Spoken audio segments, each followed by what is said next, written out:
भाई क्या देख रहे हो?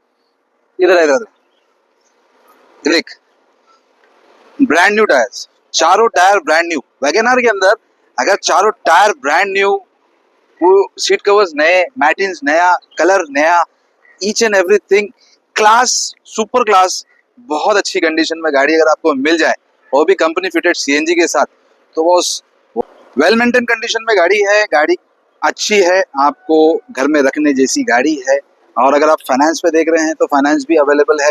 और प्राइसिंग की अगर मैं बात करूं तो ये आपको आ जाएगी सिर्फ और सिर्फ 2,35,000 रुपये में। 2015 की गाड़ी 2,35,000 रुपये में, आपके कानों पर आपको यकीन नहीं होगा, लेकिन ये सच है। विजिट कर लो गैलेक्सी व्हीलर्स में, स्क्रीन के ऊपर नंबर चल रहा है, कॉल कर लो।